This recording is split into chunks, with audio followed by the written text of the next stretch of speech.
Radio América Visión. América, Radio América Visión. Que te acompaña noche y día con su música y poesía. Desde Chile con amor. Que te acompaña noche y día con su música y poesía. Desde Chile con amor. América, Radio América Visión. América, Radio América Visión. Radio América.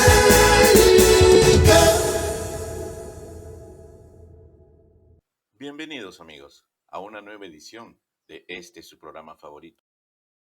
Cuentos y poesías con la tribu de narradores tiene esta semana el grato placer de presentar a una persona que es muy representativa en la narración oral iberoamericana. Él es el señor Germán Jaramillo Duque, que dirige el grupo virtual Círculo de Narración Oral Latinoamericana, más conocido como Cirnaola.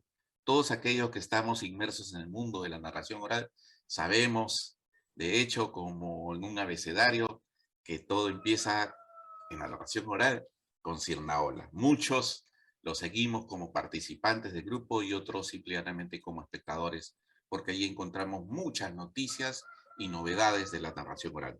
Así que, sin más, le damos una muy cordial bienvenida a Germán Jaramillo Duque, con quien conversaremos en esta próxima hora. Germán, la bienvenida de Cuentos y Poesías con la tribu de narradores a este programa y tus palabras y el micro para que te dirijas con nuestra audiencia. Buen día, Manuel. Muchas gracias por esta invitación porque me permite compartir con los oyentes toda la experiencia que he acumulado a lo largo de casi 40 años como promotor de la narración oral. Debo aclarar de entrada que no soy narrador oral, que ando en esto porque creo o tengo unas opiniones muy sólidas acerca de para qué es útil la narración oral. Y entonces, a partir de un momento de mi vida, empecé esta tarea de convertirme en promotor de la misma a nivel iberoamericano. Nosotros comenzamos este trabajo de acercamiento con lo que se llama narración oral hace cerca de 40 años, Manuel. Creamos un proyecto local que denominamos en su momento Volvamos a Conversar. El oficio de conversar, que tradicionalmente ha sido fuente de transmisión de conocimiento, se ha ido debilitando a medida que el urbanismo se ha incrementado en nuestras sociedades. Y a mí se me ocurrió que si no creábamos un mecanismo que nos permitiera esculcar la memoria de los viejos, hoy en día llamados adultos mayores, a los cuales ya pertenecemos tú y yo, deben ser de esos términos caritativos que va creando la cultura para que no nos digan viejos, ¿no? Esos eufemismos, ¿no? Sin No decir lugar a viejo, dudas. te dicen tercera. Entonces, creamos ese espacio denominado Volvamos a Conversar y reuníamos en esa época viejos, repito, hoy en día adultos mayores, reuníamos a los viejos en lo que llaman mesas redondas, que tampoco son redondas, Manuel, son mesas rectangulares, pero reuníamos a los viejos en una mesa de estas y los incitábamos a contar sus recuerdos de niño, porque nos pareció que era una manera de conocer en qué forma se ha venido generando, sobre todo en nuestro continente, el desarraigo, el subdesarrollo, tantas cosas, ¿no? Porque hemos siempre venido hacia atrás. Y entonces este ejercicio nos permitía conocer, por ejemplo, en un caso específico de mi departamento. Mi departamento es atravesado por un río llamado Río Cauca. Y a comienzos del siglo pasado hubo navegación en ese río, Manuel. Pero a mí ya no me cupo la suerte de conocerlo. O sea que eso fue, de alguna manera, un retroceso en el proceso de las comunicaciones y del mismo comercio del departamento.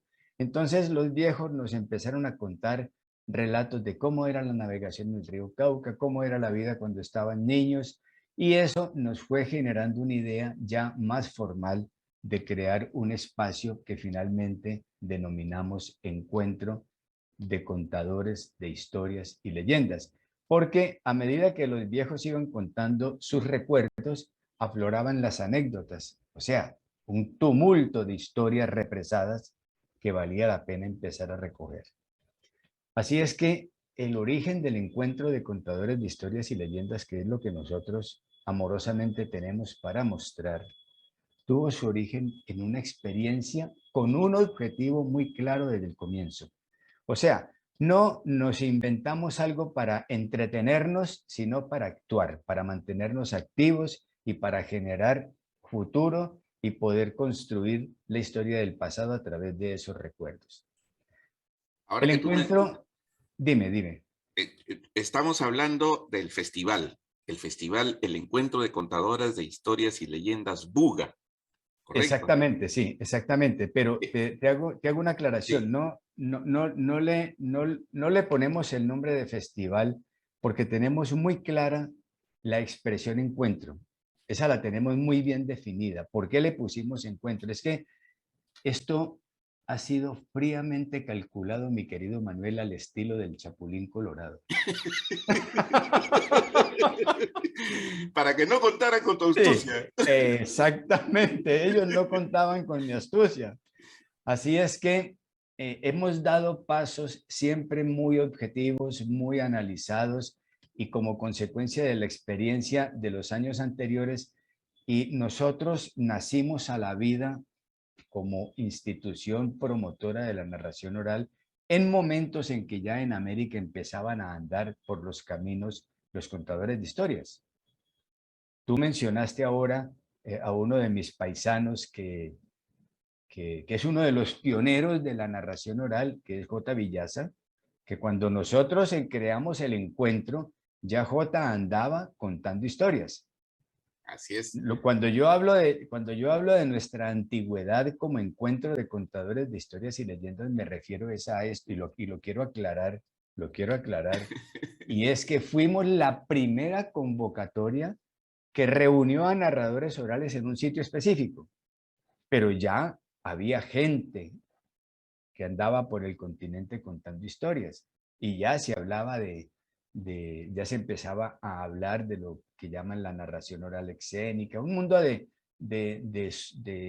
apodos o de remoquetes con los que yo no comparto mucho porque me parece que los oficios entre menos adornos tengan, más eficientes y reales son, más naturales. Así es. Entonces, nosotros fuimos la primera convocatoria, después fue Agüimes, Gran Canarias, después fue la convocatoria de un evento muy importante que me parece a mí por la estructura de arraigo local que se llama el Maratón de Cuentos de Guadalajara, España. Entonces, nosotros hemos sido testigos de todo ese proceso histórico que se ha venido dando en el surgimiento de la narración oral en Iberoamérica. Y por eso hemos ido configurando nuestro objetivo y protegiendo nuestro objetivo fundamental, que es la integración, exigiendo condiciones muy claras para quienes quieran participar en nuestro encuentro. Ocurre, Manuel, que la narración oral ha tenido tropiezos porque todos los oficios tienen diferentes puntos de vista. En la narración oral hay gente que quiere utilizar el espacio pues para contar chistes o para hacer bromas o para lo que llaman stand-up comedy, pero nosotros creemos que el narrador oral es fundamentalmente un individuo que transmite un conocimiento a otros que de alguna manera puede servir para generar cohesión social. Porque si lo hacemos a la manera como nosotros lo hemos concebido desde el comienzo, que es recuperación de tradición oral, mitos, leyendas, historias populares, hacemos un trabajo muy eficiente desde el punto de vista de la cohesión social, porque nosotros En primer lugar, somos un continente ahistórico. La historia nuestra es prestada, toda, toda, toda, toda. Nuestros grandes y hermosos mitos fueron llevados al olvido para abrazar los mitos de la mitología griega y para creer en todo lo que la conquista nos dijo. O sea que hubo aquí una transculturización tan infame que terminó con el enterramiento completo de nuestra mitología, de nuestras leyendas. Claro, se conocen las leyendas, pero no con la magnitud con la que nos hablan de la mitología griega. Y tenemos derecho a poseer dignidad de mitología y de leyendas porque tenemos cosas hermosas para mostrar. Entonces a nosotros se nos ocurrió que el encuentro debería servir fundamentalmente para mantener un espacio abierto y estimular la investigación de la tradición oral, la investigación de los mitos, la investigación de las leyendas, la investigación de las historias populares del continente. Y tuvimos que luchar mucho al comienzo, Manuel, porque hubo un momento, por lo menos en Colombia, en el que la narración oral empezó a andar por los caminos de las plazas públicas, de las universidades, y eso trivializó un poco el mensaje porque se pensaba que el asunto era contar un cuento para divertir, necesariamente para divertir, no para comunicar. Entonces el que no lograba despertar una risa bajaba frustrado del escenario. Y nosotros les decíamos a las personas, no, es que mire, aquí lo que queremos es que usted nos cuente algo que nos deje pensando, que nos genere una inquietud. Porque además, en el encuentro de contadores de historias y leyendas de Buga, somos muy enfáticos en afirmar lo siguiente, 2 puntos, Manuel. Mientras en el cielo brillan las estrellas, en Buga cuenta la gente. Entonces, hemos ido andando por esos caminos para sostener este evento que ya lleva 35 años. 35 años y que te repito, tiene unos antecedentes muy claros, unos objetivos que fueron muy estudiados y que se han ido consolidando a lo largo del tiempo. Hemos sido testigo de todo el desarrollo del proceso de la narración oral en América Latina y podemos decir con autoridad que uno de los países donde más empuje inicial ha tenido es Argentina. Argentina es un país en donde se mueve de una manera desbordante el proceso de la narración oral. Además hay mucha creatividad, hay mucho cambio de modalidad. Lo único que yo deploro un poco es que se trabaja mucho el cuento de autor cuando podría trabajarse también el relato popular y la tradición mitológica, las leyendas. Bueno, claro que el caso es que como Argentina es un país pues prácticamente trasplantado, ¿no? Porque después del proceso de independencia pues hubo una gran migración europea. Es la razón por la cual Argentina tiene una característica muy distinta a la del resto de países de América Latina. Sí, bueno, si me permites, yo en verdad me felicito de haberte invitado y te agradezco de manera anticipada todo lo que nos estás comentando. Efectivamente, nosotros, los latinos, los iberoamericanos, descansamos sobre una gran base histórica que lamentablemente no tiene su correlato textual, ¿no? Pero que descansa, como tú bien has dicho, en nuestras memorias. Descansa todavía en muchas de las memorias de las personas que eufemísticamente ahora se llaman pues tercera edad, pero que en realidad son los viejos tradicionales de las tribus iniciales, ¿no? Nosotros, a diferencia tal vez de Argentina, incluso tal vez un poco de Chile, somos Perú, Bolivia, Colombia, Ecuador, tenemos, digamos, un porcentaje alto de ancestralidad. Ancestralidad, ¿no? Sí, señor. En el Perú, por ejemplo, tú me hiciste recordar un tema que para nosotros es importantísimo, ¿no? Recién nos estamos conociendo. Recién estamos conociendo nuestra historia. Te comento, por ejemplo, un tema que a mí me parece anecdótico. Tengo casi 3/4 de siglo y recién hace 2 o 3 años pude leer parte de la historia real del Perú, ¿no? En una crónica de un conquistador, un desterrador de idolatrías, así se llamaba en ese tiempo, el padre de Ávila, que escribió o hizo escribir las leyendas que iba escuchando de los pueblos a los cuales él supuestamente les desterraba la idolatría, ¿no? Entonces, tenemos un libro que se llama Hombres e Historias de Guarochirí, donde recién ahora he podido comprender muchas de las tradiciones que tenemos actualmente, ¿no? Tanto en comida, tanto en baile, en las razones, los fondos. Como tú bien has dicho, a nosotros nos han trasplantado culturas que se han sobrepuesto sobre nuestra carne madre, pero el Claro. músculo está ahí abajo, ¿no? Es simplemente que tenemos que hacer los esfuerzos para desenterrarlo. Y creo yo que esfuerzos como el tuyo, el de Cirnaola, que es el espacio virtual, el encuentro de contadores de historias y leyendas de Buga, son, digamos, esfuerzos importantes y digo yo, en mi modesta opinión, necesarios para conocernos nosotros mismos. Tal vez el Sí. tema el tema de la escuela argentina, porque hay que llamarla así, los argentinos están haciendo una escuela de narración a su manera, pero es porque ellos también son países que, como tú has dicho, son un poco trasplantados. La migración es tan grande Sí, que claro. la población original prácticamente está diluida, difuminada, ¿no? Lo mismo sucede con el caso, aunque no es una generalidad, con los chilenos, ¿no? Pero los demás, que al final todos somos iguales, somos latinoamericanos, reconocemos nuestra historia y tenemos necesidad de espacios como estos que tú diriges. Sierra Ola, por ejemplo, es un lugar donde los narradores de una o de otra manera anclamos, y Sí, ha pues sido mira, fundamental. pues te cuento bueno, pero para rematar un poco el discurso que venía dando acerca de cómo se ha ido generando el proceso de incremento de la narración oral en América Latina. Estaba hablando de Argentina. Yo 3 países ubico en América Latina como impulsores de la práctica de la narración oral, que son Argentina, México y Colombia. Pero entre ellos, Argentina y Colombia son los que más empuje tuvieron al comienzo. Después México empezó también.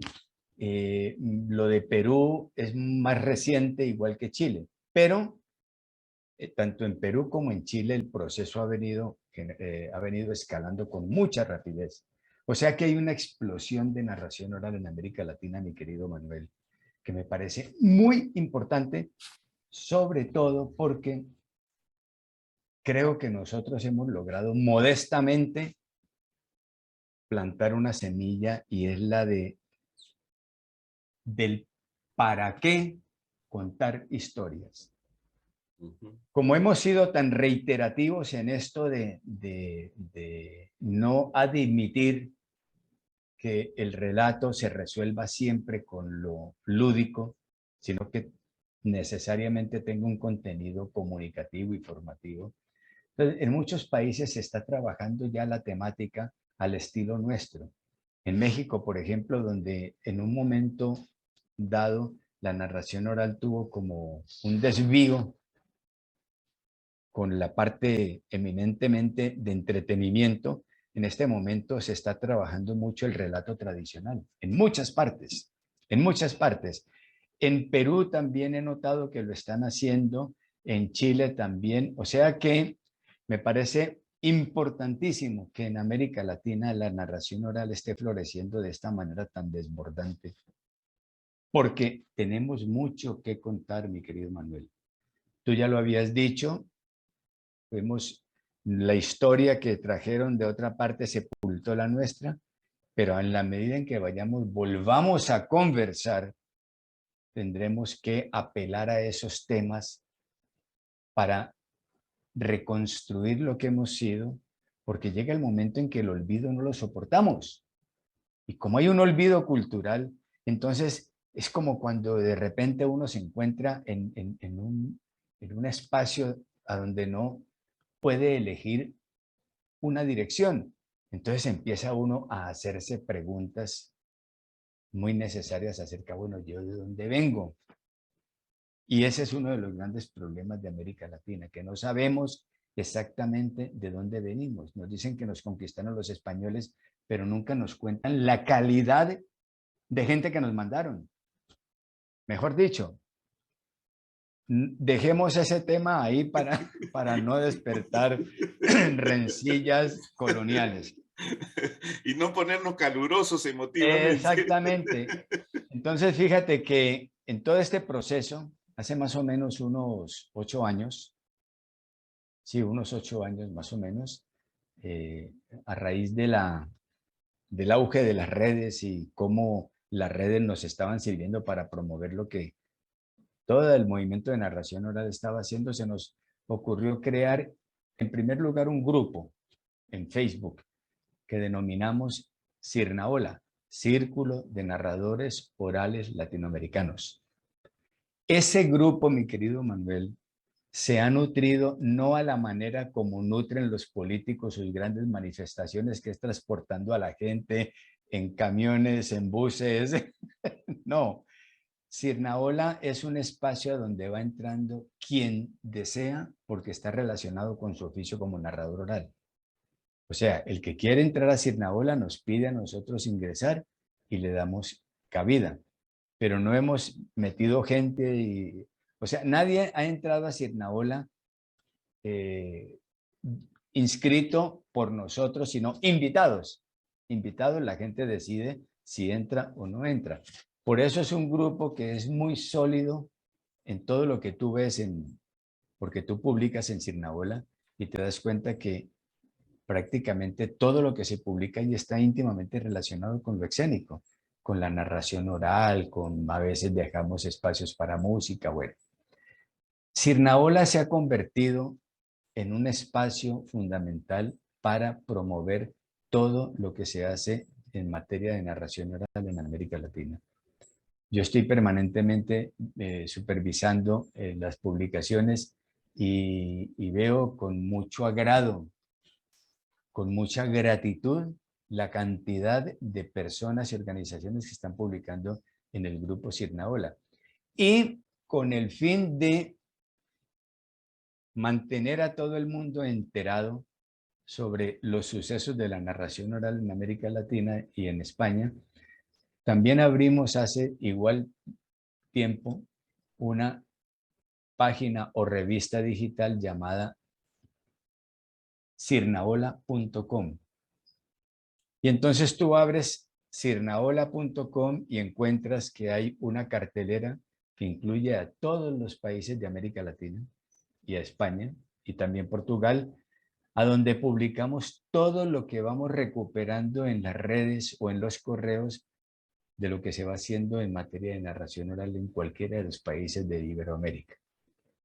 O sea que mantenemos la cartelera completa de todo lo que ocurre en América Latina y que nos llega a nosotros.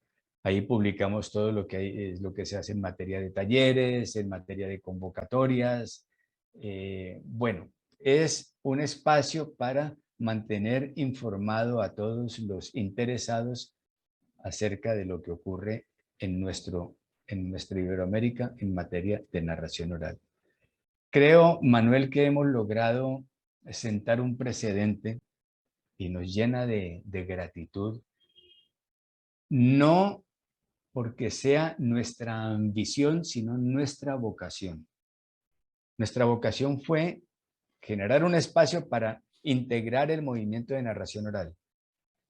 Y hemos logrado hacer mucho.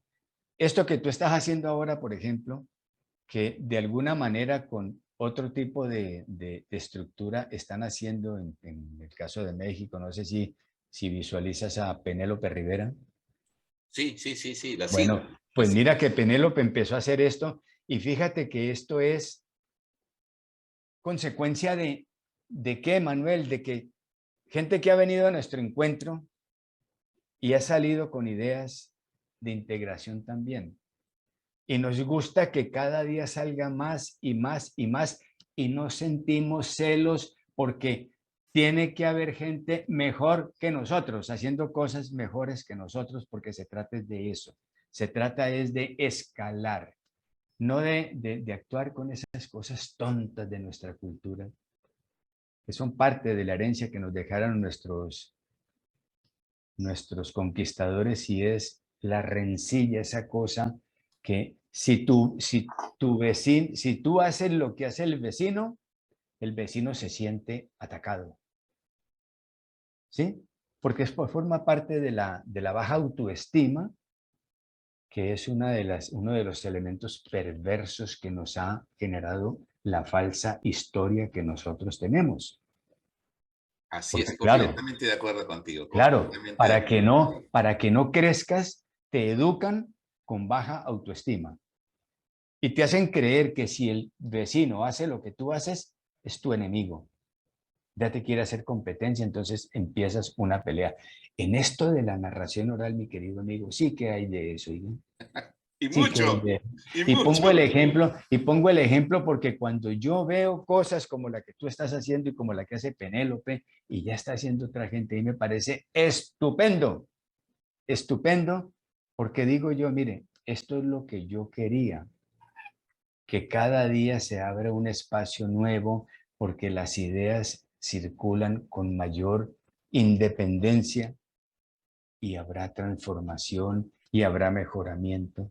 Eso era lo que yo quería, Manuel, que este continente se llene de narradores orales, se llene de promotores de la narración oral, se llene de investigadores de la tradición oral. Bueno, tanta cosa que tenemos que hacer para recuperar lo que yo llamo dignidad nacional.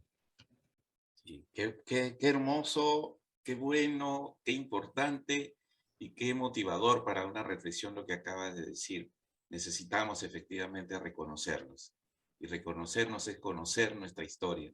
Y lamentablemente, como ya hemos dicho, nuestra historia estaba hasta hace muy poco bastante oculta, ¿no? Estaba casi subterránea. Bueno, pues Y te voy a decir, discúlpame que te no, no, corte, no, no, sí, sí. porque es que esto de la historia tradicional, o lo que llaman tradición oral, la tradición oral es una adversaria muy peligrosa de la historia oficial, mi querido Manuel, Así es. porque la historia cotidiana, o sea, la historia oculta, esa que va en nuestras sociedades en el subsuelo, es la verdadera historia, la que cuenta la tragedia cotidiana del ser humano. Y esa es una adversaria de mucho cuidado para la historia oficial, porque esa es la que devela o descubre todo lo que la historia oficial ha hecho de mezquino en nuestros países. Entonces, por eso, como la narración oral ha cobrado tanta fuerza, hay siempre, Manuel, intenciones ocultas en todo. Y en esto, por ejemplo, de la narración oral, cuando se convierte en un elemento de rescate de la historia oculta, pues entonces la mejor manera de sacarla del camino es trivializándola. Así como hicieron con el teatro por allá en los años, en la mitad del siglo pasado, en los años 60, 70, como el teatro tuvo un papel tan importante en los procesos políticos de entonces. Entonces había que hacer que el teatro dejara de mostrar tanta realidad y se dedicara más bien a entretener a la gente. Entonces fue cuando empezaron a surgir los teatros de como revistas de variedades, las obritas así como para hacer reír a la gente, para desestresar a la gente. Y eso es lo que quieren con la narración oral, que el cuenterito que llaman, pues vaya y divierta a la gente contándose una historia de esas que, y el que no se ría, pues hasta le dan un manotazo para que se ría, ¿no? Pero hay que salir riéndose. Hay que... Sí, Mira, pues, esto de la incitación a la risa es tan esclavizante. Yo voy a mencionar algo, pero no voy a decir de qué país, ni voy a decir, en algún lugar de América Latina vi yo un sitio en donde estaba cobrando mucha fuerza eso del relato jocoso, y entramos al sitio donde se iba a producir, era una especie, un bar, sí, un bar. Entonces vi cómo alguna gente ya entraba riendo. No le habían contado absolutamente nada y ya estaba corriendo la silla en la que se iba a sentar y ya se estaba riendo, como quien dice, se estaba entrenando para reírse exitosamente. Así somos, mi querido Manuel. Hay que ser un Sí, gran observador de la vida diaria, Manuel, porque esa es una manera de adquirir conocimiento, ¿sí? tú Más que dijiste, leer libros, observar personas. así es, tú dijiste algo muy importante al inicio de esta conversación, y es que cuando inicia este movimiento, hace casi 35 años, tú convocabas a los viejos, porque hay que llamar por su nombre lo que es, ¿no? Sin Sí, usar eufemismos. Y descubriste y fuiste dando cuenta la cantidad de historias y anécdotas y la cantidad de verdades que hay implícitas, inmersas, encriptadas muchas veces dentro de esas historias, dentro de esos cuentos, esas leyendas, esos mitos, ¿no? Y está nuestra historia, está nuestra identidad cultural. De todo, o sea, sin nombre de país. Todos los países tenemos una historia propia. Todos los países tenemos lugares donde existe una historia propia, una leyenda, sea de la piedra, del río, del cerro, que sí, ya que se ha ido, que se ha ido muriendo, que se han ido muriendo, que se han ido perdiendo cuando se han ido muriendo los viejos, ¿no? Y creo yo que esfuerzos como el tuyo y esfuerzos de otros medios, con otros medios también, por el rescate de estas historias, que no necesariamente tienen que descansar como final en la risa, sino más bien en la reflexión, ¿no? En la reflexión sí, sí. o en la tranquilidad de saber, ah, caramba, esto era así, o esto fue, así era mi abuelo, así contaba mi abuelo, y las formas, ¿no? Si bien es cierto la narración oral como oficio, como profesión, requiere el respeto de ciertas pautas y ciertas reglas, también es cierto que la narración oral fundamental, la importante, la real narración descansa en los viejos que no necesariamente tenían buena voz, que no necesariamente sabían acerca de los tiempos, de las pausas, de los tonos, de los ritmos, de las voces, pero tenían lo fundamental, lo importante. Sí, Era la sí, mira, historia, era la historia, ¿no? Y no la interpretaban, la contaban claro, exactamente, tal cual la escucharon, ¿no? Porque exactamente, ¿no? en eso está el valor de la Sí, narración, en lo de las natural, tradiciones orales, en lo de la natural. naturalidad, Mira, ¿no? te voy a contar esto. A nuestro encuentro en los primeros años, bueno, casi siempre hay una constante y es que viene gente adulta a nuestro encuentro y eso nos gusta mucho, Manuel, porque ya es el descubrimiento de una vocación. Hay gente, por ejemplo, mucha gente que estuvo en la docencia y luego se jubilan y se meten a contar historias. O sea que son vocaciones tardías, pero que son muy valiosas porque es una persona que tiene mucho que contar.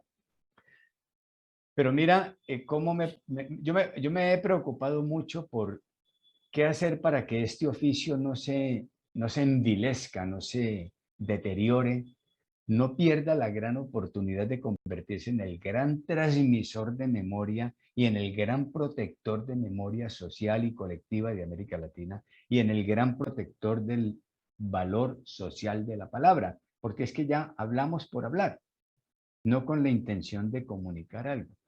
Aquí vení en los primeros encuentros, vino un hombre ya adulto, un gran conversador, porque los grandes narradores orales son grandes conversadores. Gran conversador de nombre Ramón López. Ramón López vino de una población cercana a Buga llamada Darién, donde hay un lago muy bonito, un lago artificial, una hidroeléctrica. Y a Ramón, en su pueblo, la gente le llamaba kilovatio. ¿Por qué le llamaba kilovatio? Porque aquí en nuestro medio, quien habla mucho, dicen que bota corriente. Entonces, por eso le pusieron a Ramón kilovatio, porque Ramón conversa y conversaba y conversaba. Ramón era el tipo que iba a un velorio, como ocurre en las poblaciones pequeñas, y durante el velorio recreaba la historia del pueblo alrededor de la historia del muerto. ¿Sí? O sea, era el tipo que se conocía Todas las historias. exactamente, exactamente, todas las historias de la gente. Entonces, vino aquí, lo vi yo contar en nuestro encuentro, muy activo y toda la cosa, y se me ocurrió, por asociación, una historia que tenía como punto de partida Kilovatio. Y fue que a su pueblo llegaron unos jóvenes de la capital, universitarios, y lo vieron contar y le dijeron, no, Kilovatio, tú tienes que profesionalizarte. Y le metieron en la cabeza el cuento de la profesionalización, mi querido amigo. Le metieron el cuento de la profesionalización y el tipo terminó yéndose para la capital, a un instituto de formación de narradores orales, en donde le decían cómo tenía que mover las manos, cuándo las tenía que poner en una posición, cuándo en otra, cómo tenía que pararse, cómo tenía que gesticular cuando iba a decir tal o cual palabra. Bueno, el hecho es que Kilovatio se profesionalizó. Cuando volvió a su pueblo, para acortar la historia, cuando volvió a su pueblo, ya nadie le entendió lo que contaba. Entonces, esta historia que la tengo publicada en sirnaola.com se llama La Última Historia.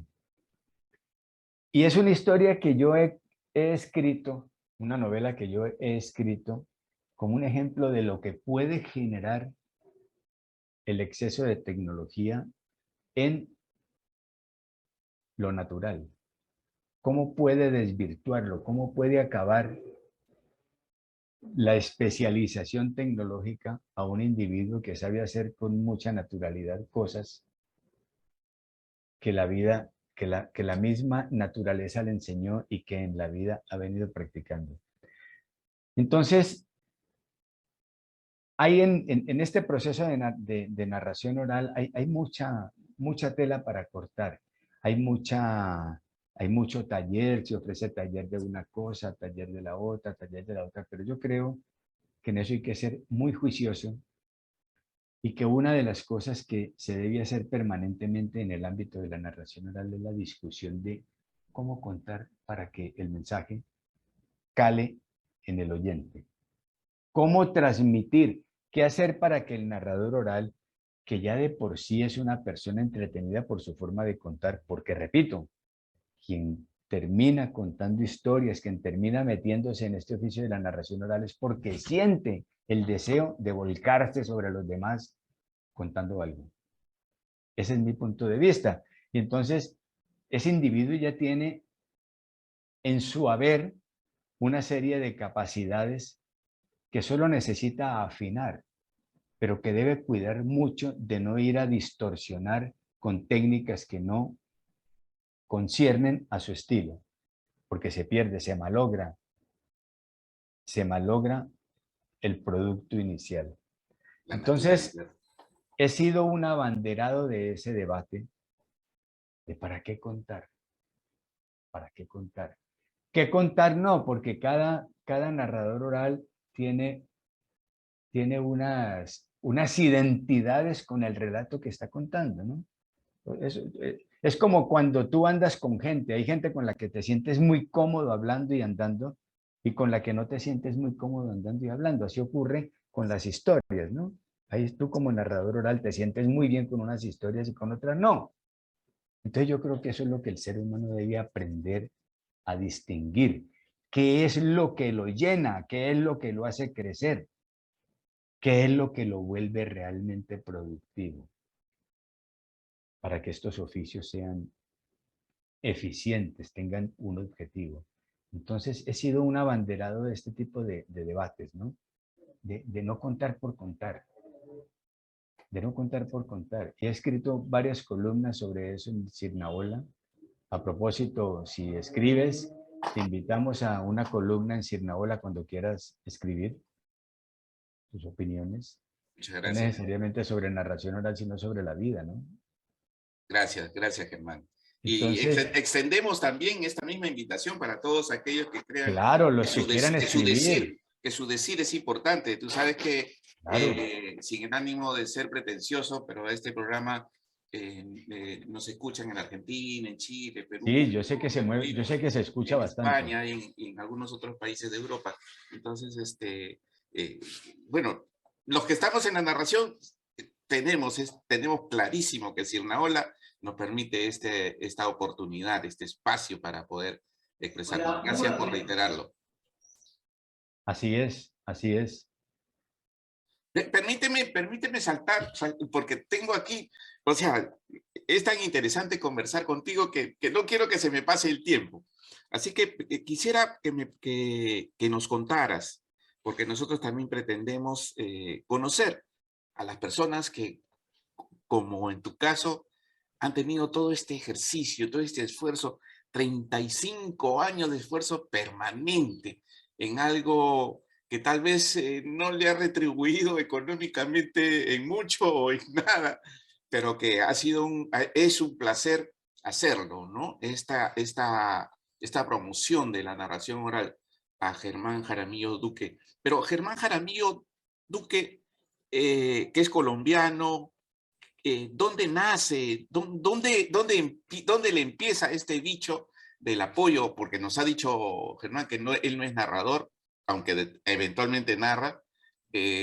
¿Cómo le nace dónde y en qué circunstancia, en todo caso? Creo que es la pregunta correcta y apropiada. ¿Dónde y en qué circunstancia le nace este bicho del apoyo a la narración oral?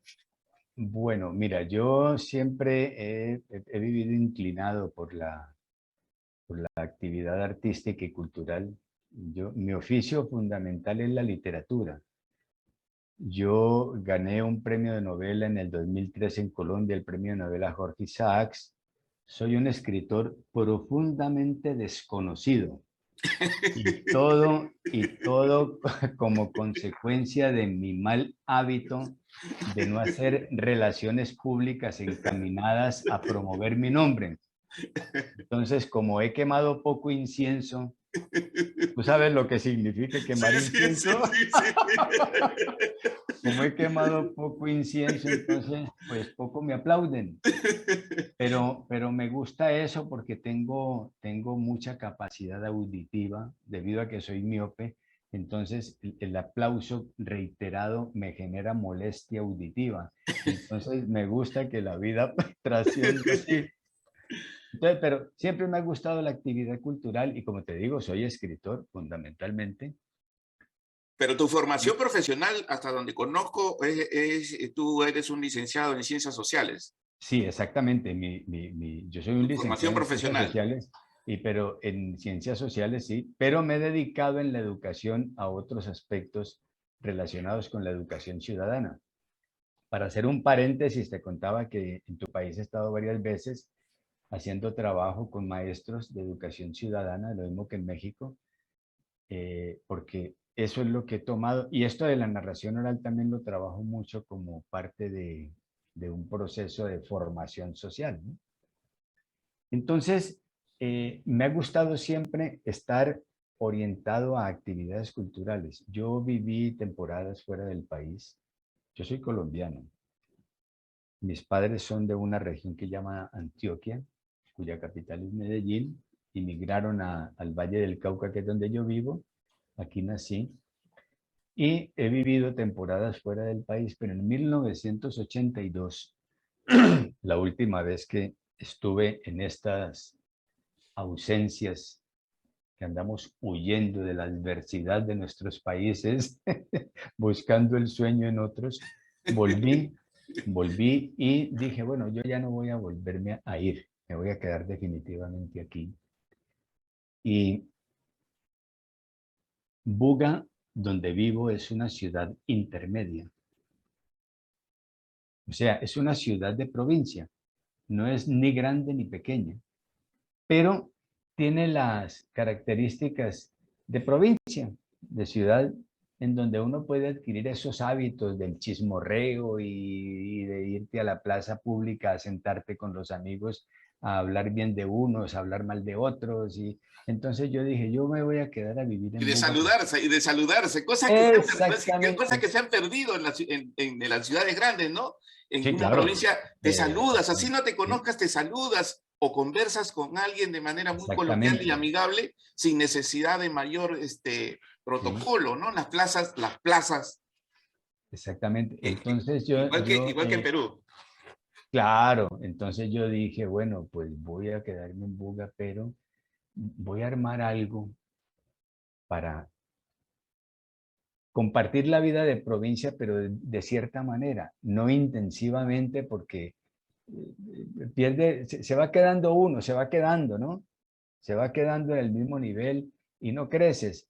Entonces, convidé a un grupo de amigos y creamos una pequeña organización con la que empezamos a hacer interacción con la capital, ¿no? A compartir con escritores que vivían en Bogotá o en las otras ciudades del país. Y entonces ya teníamos el proyecto este de Volvamos a Conversar, del que te hablé inicialmente, que convidábamos a los viejos a contar relatos. Y de un momento a otro tuvimos una coyuntura. El Banco de la República de Colombia estaba creando en ese momento una gerencia cultural, un espacio para promover la cultura, y en las sucursales de departamento estaba creando también, en las sucursales regionales del banco, también oficinas de cultura. Y como nosotros ya habíamos hecho un trabajo con ellos, con el grupo que habíamos creado, un día pasó lo que a uno le parece imposible que pase en nuestra cultura. Y es que nos llegó una carta del Banco de la República ofreciéndonos en ese momento 1 millón de pesos para que hiciéramos un proyecto cultural.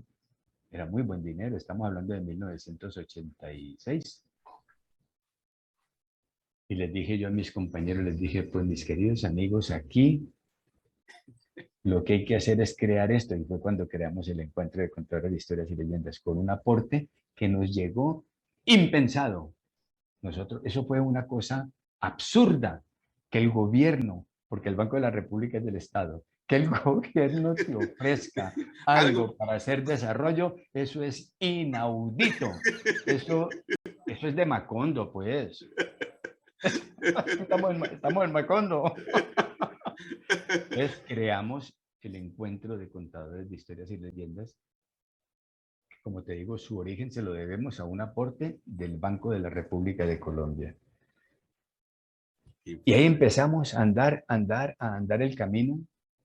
Y ha sido muy difícil, Manuel, porque tú hablabas ahora de la práctica inexistencia del Ministerio de Cultura del Perú en el apoyo a estas causas. Bueno, nosotros tenemos un Ministerio de Cultura con una estructura distinta. Hacen un apoyo, hacen un proyecto de concertación, es muy objetivo, ¿no? Pero no ha sido fácil porque siempre se encuentra uno con escollos, ¿no? Pero hemos avanzado, hemos sostenido este evento y esperamos llevarlo unos años más. Lo que el azar nos dé de licencia para seguir viviendo. Porque yo creo, O tal vez le llegue otro millón de pesos en su equivalente actual y lo multipliquen por sécula seculorum. sí, bueno, el evento se ha prestigiado, ¿no? Por ejemplo, el municipio nuestro hace un apoyo anual, el Ministerio de Cultura también hace un apoyo anual, hay una organización de cultura a nivel departamental, pero hay que presentar proyectos, ¿no?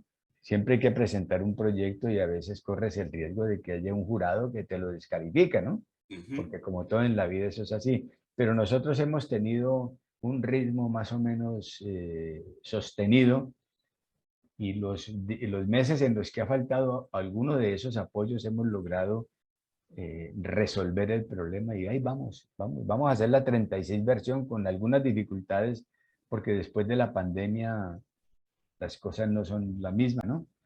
Pero hablando de la pandemia, te cuento que nosotros crecimos muchísimo en ese proceso. Aprovechamos al máximo la tecnología Y esto que estamos haciendo ahora, por fortuna, es parte de esas dificultades, ¿no?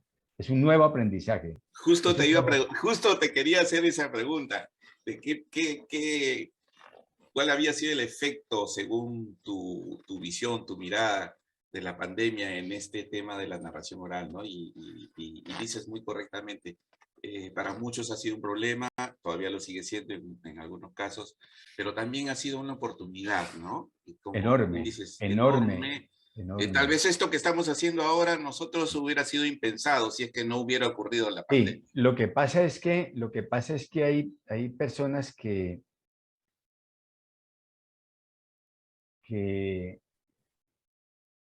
se exceden en las actividades, y esto de la virtualidad hay que manejarlo con mucho tacto, porque es empalagoso.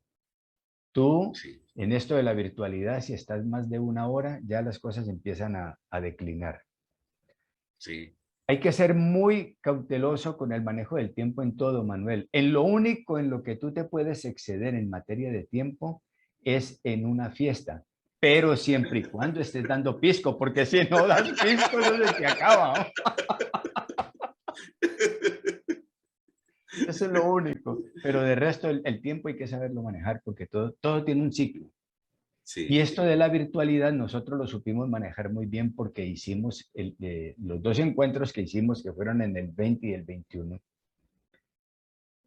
Lo dosificamos muy bien. Hicimos funciones de máximo 90 minutos, de máximo hora y cuarto.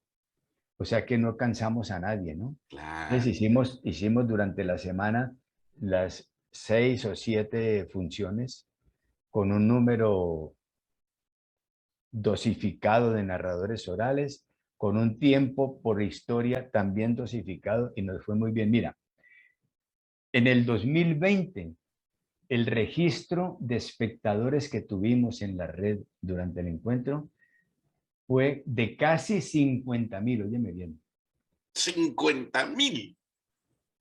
Hubo la participación de 18 países y de 62 narradores orales. Pero eso lo trabajamos muy dosificado para que la gente no se hartara, no se cansara viendo el espectáculo. Pero hay gente que sí ha convertido esto. No es que tú no puedes poner en una pantalla durante 2, 3, 4 horas un proceso de narración oral, porque cualquiera se termina Claro. cansando. La escucha atenta tiene un plazo Sí, claro, perentorio. claro, eso Tiene un tiene. plazo Eso perentorio. tiene, sí. Está definitivo, ¿no? Del encuentro, Germán, permíteme preguntarte.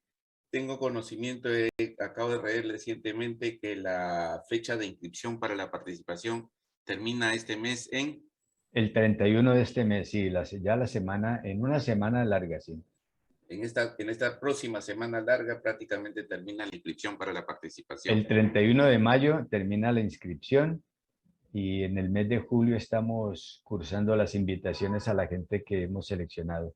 Tenemos un comité de selección lo más objetivo posible, ¿no? Porque se trata es de reconocer la calidad de quien quiere venir, ¿no? No somos exigentes en materia de mucha tecnología, de muchas técnicas, no. Queremos es que quien venga a Buga a contar historias sea una persona que se sienta que ama ese oficio. Este año Buga va a ser presencial Sí, va o a va a ser ser presencial. un tema No, no, no, local. no. Va a ser presencial, pero hay gente que quiere contar virtualmente porque no tiene condiciones para venir, porque nosotros a la gente que invitamos le ofrecemos la estadía. Lo único que no ofrecemos es el transporte desde su país hasta el Ujú. nuestro, ¿no? Pero los costos de estadía los ofrecemos a quienes invitamos. Pero hay gente que no tiene condiciones y nos ha preguntado que si hay posibilidad de que haya algo de virtualidad, y estamos trabajando sobre eso para, en las dos funciones que hacemos en el teatro, presentar algunos virtuales. Pocos, ¿no? Para que el espectáculo no sea muy largo, porque, repito, Ah, eso no funciona así. Claro, como que la realidad actual a veces impone también algo de virtualidad, porque es Claro, prácticamente lo natural, casi lo propio. Como decíamos, las consecuencias después de COVID han sido que la virtualidad forma parte de nuestra realidad cotidiana ahora. eso Entonces, no ya es... quedó, eso Sí, ya quedó instaurado en todos los procesos. Lo que pasa es que hay que saberlo, como te digo, saberlo utilizar, dosificar. ¿no? ¿Sí? Y uno ya se va habituando a eso y ahora, yo te estoy viendo a ti y me da la impresión de que estamos aquí sentados el uno al lado del otro, ¿sí? Porque ya uno, la conducta del ser humano se va modificando en la medida en que las estructuras se van imponiendo, ¿no? Sobre todo es gente grande como nosotros, ¿no? Para no usar el eufemismo Ah, de tercera edad, ni sí, tampoco llamarlo tan crudamente viejo, ¿no? Pero claro, gente grande como nosotros que viene de otros mundos, ¿no? Viene exactamente, de exactamente, un sí. mundo completamente distinto, donde no existía el celular, donde existía Nada. la computadora portátil, donde apenas, no, ni siquiera el beeper, ¿te acuerdas de cuando existió El Viper, sí, el claro. Sí, beeper, sí, sí, ¿no? sí, O sí. esos teléfonos celulares que parecían casi un maletín de viaje. Sí, señor. Venimos de Sí, realidades, lo que estamos en estas edades, venimos de una realidad que estaba sustentada en la radio, ¿no? Como así es. mecanismo de contacto con otras realidades. Y Y las radio, todo y esto, las radionovelas que te oh, exigían imaginar. claro, claro. Y no creo que tú vas a compartir conmigo una apreciación. Y es de que la radio, igual que la narración oral, tienen ese efecto de hacer funcionar la imaginación, ¿no?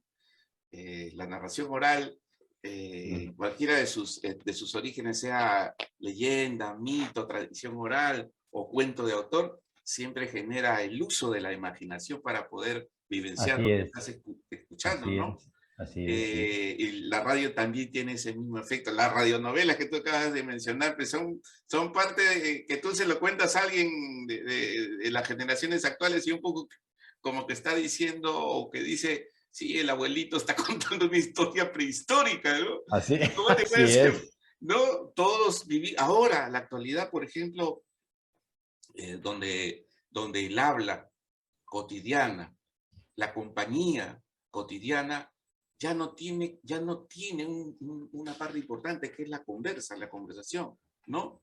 Te Sí. sientas, muchas familias incluso se sientan a almorzar y ya no comparten nada más que ver el celular que tienen al costado, ¿no? Absolutamente, absolutamente. ¿No? Esa es una de las discusiones que nosotros mantenemos en relación al objetivo del encuentro, Así y es. es exigir que se traiga acervo tradicional, porque es una manera de despertar la inquietud de la gente, porque el ser humano, por obnubilado que esté con la tecnología, si escucha algo que le genera un ritmo agradable en su cerebro, lo escucha.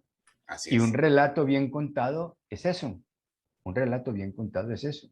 Así es algo que te genera, te Sí, despierta claro. la imaginación y la escucha atenta, ¿no? Que es tan importante, es importantísimo la escucha atenta que estamos perdiendo, así como Sí, estamos claro. perdiendo la capacidad de comunicación a través del habla cotidiana. Exactamente.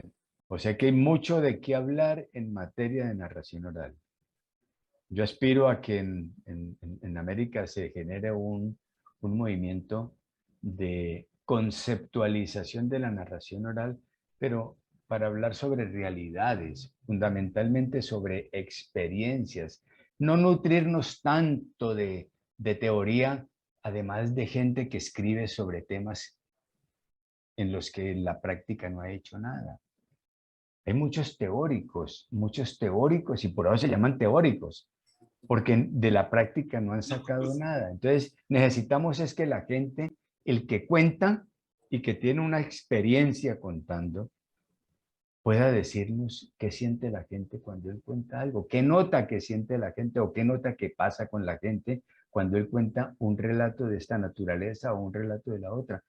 Hay que meterle conciencia a este oficio, Manuel, así es. porque estamos en un momento en el que conversar es importantísimo. Vital, Vital, creo yo. Es Vital, vital, claro, es vital. vital, porque es que ahora ya el lenguaje no se utiliza para conversar, sino para intermediar. Oye, tráeme tal cosa, tráeme tal otra. Ve, viste a fulano, viste a fulana. No, necesitamos que el lenguaje vuelva a ser un elemento de cohesión social. Yo recuerdo cuando estaba niño que se estilaba en las familias lo que llamaban la visita y te anunciaban que la señora iba a venir a hacer una visita o el señor iba a venir a hacer una visita y les decían a los niños que se apartaran porque esa era visita de mayores, ¿te acuerdas? Así, Otro, conversaciones de mayores donde no debían estar los niños. otro de los grandes errores de esta cultura tonta nuestra, y es que los niños no pueden escuchar lo que hablan los mayores. Y los viejos tampoco pueden participar porque dicen tonterías. Imagínate esta O repiten cultura lo tan mismo, o repiten absurda. lo mismo. Esta cultura tan absurda. Los niños que son el comienzo de la vida y que deben aprender para poderse proyectar, no los dejan participar. Y a los adultos que tienen todo el acervo probatorio de la vida, tampoco los dejan participar. Claro, como siempre, una cultura de escondrijos, de ocultamientos, de mentiras. Entonces es mejor que todo el mundo esté parcelado, ¿no? Este allá, este aquí y este acá, para que no haya intercomunicación, mi querido amigo. Por eso el Así relato es. debe ser un referente de primer orden para comunicarle al otro algo que no recuerda o que puede aprender. Y deberíamos tenerlo como parte, digamos, importante, como lo fue antes, ¿no? No solamente de la parte lúdica, sino también la parte de enseñarnos a nosotros mismos de dónde venimos, nuestras historias Claro, personales, la historia de nuestros pueblos, la historia del abuelo, del tío del abuelo, y tantas cosas exactamente. que se acostumbraban y que hoy ¿Sí? prácticamente ya no se dan, se han perdido, se siguen Así perdiendo, es, ¿no? así es.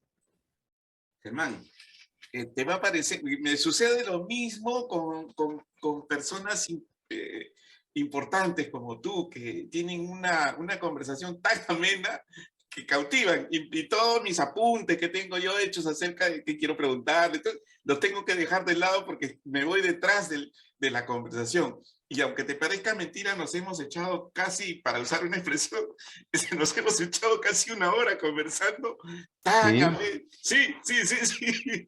está bien. Entonces, como, como yo tengo aquí en el programa ciertos parámetros, ya me excedí del tiempo, entonces quiero agradecerte de manera muy, pero muy propia el tiempo, la cortesía, la disposición que has tenido para acercarte a esta radio, Radio América Visión y Satélite Visión, que emite desde Chile, a conversar de temas particulares. Por ahora solamente hemos hecho esto de Sirnaola y hemos hablado del encuentro Buda que se realiza este año, en el mes de julio, como has dicho, a los cuales invitamos a todos los oyentes, agradecerte de manera muy especial, propia también personal, por todo lo que nos has dispensado, Germán. Los micrófonos son tuyos para que tus últimas palabras. No tus últimas, perdón, mala expresión. Para tus palabras finales, entonces. Manuel, muchas gracias de nuevo por la invitación y me parece un gran emprendimiento esto, sobre todo porque no hay diseños encasillados, hay libertad para hablar y eso le permite a uno explayarse muy bien.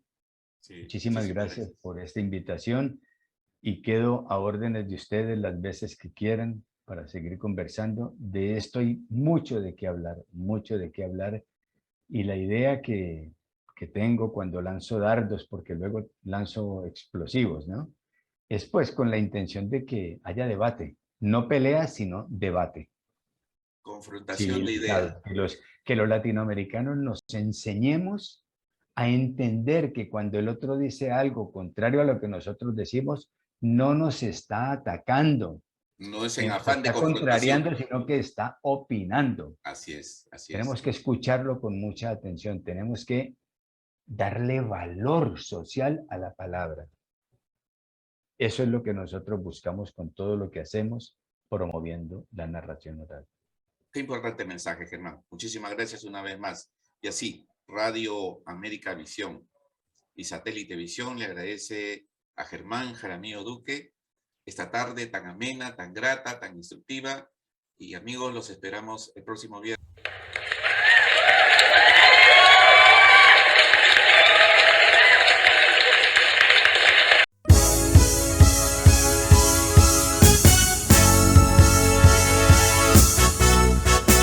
América, Radio América, Radio América Visión.